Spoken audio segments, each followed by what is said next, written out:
আসসালামু আলাইকুম। আজকে আবারও আমার নতুন কিছু কালেকশন নিয়ে আসলাম। আজকে আমার কালেকশনের মধ্যে আছে কিছু স্মারক নোট। আসলে বাংলাদেশের স্মারক নোট সম্পর্কে অনেকেই অবগত, আবার অনেকেই এই সম্পর্কে কোনো ধারণাই নেই। আমারও কিছু বছর আগে এই সম্পর্কে কোনো ধারণাই ছিল না। বুঝতাম মার্কেটে 60 টাকার নোট, 70 টাকার, 25 টাকার নোট আসছে। এগুলো আসলে গুজব। বাট এগুলা আমাদের সব সময় আমরা যে নোটগুলা ব্যবহার করি সেই সব নোট ছাড়াও বাংলাদেশ সরকারকৃত জারিকৃত কিছু নোট, যেগুলো বিশেষ কোনো দিবসের উপলক্ষে নোটগুলো বাজারজাত করা হয়। যেমন এইটা একটা 25 টাকার নোট। আজকে এই নোটটা নিয়েই কথা বলবো, বাকি নোটগুলো নিয়ে আমরা পরবর্তীতে দেখব। তো এইটা 25 টাকার নোট। এটা the security printing corporation Bangladesh লিমিটেডের রজত জয়ন্তী উপলক্ষে এই নোটটা মার্কেটে ছাড়া হয় 2013 সালে। এটার গভর্নর ছিল আতিউর রহমান।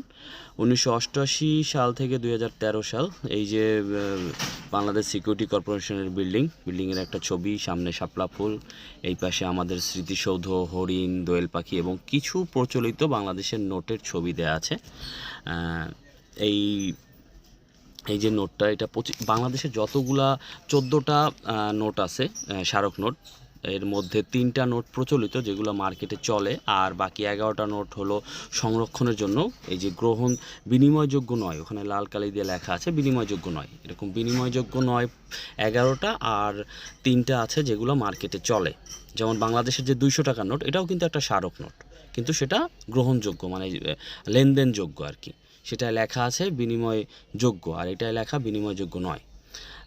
এই যে এখানে স্মৃতিসৌধের ছবি এবং সামনে পতাকা, উপরে লেখা আছে 25 বছরের রজত জয়ন্তী, 1988 সাল থেকে 2013 সাল, 25 বছরের রজত জয়ন্তী। এই যে আরও কিছু 50 টাকা এবং 100 টাকার স্মারক নোট আমার কাছে আছে, আরও আছে অনেকগুলো, যেগুলো আমি পরবর্তীতে একবারে পুরো সেট আমার এখনও কমপ্লিট হয়নি। আমার কাছে সম্ভবত 2টা স্মারক নোট এখনও কালেক্ট করা বাকি আছে। আমি 12টা স্মারক নোট কমপ্লিট নিজের সংগ্রহে আনতে পারছি।